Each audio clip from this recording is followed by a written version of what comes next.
Did you know you might be responsible for your balcony repairs without even realizing it? I'm Tahlia, here with StrataGuide. Quick tip: balcony maintenance isn't always straightforward. Tiles, surface finishes, and even railings are often the lot owner's responsibility, especially if damage is due to wear and tear or modifications.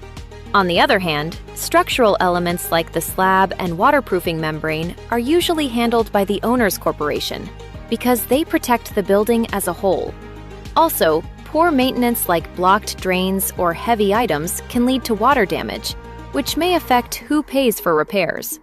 So before fixing anything, always check your Strata bylaws and responsibility boundaries.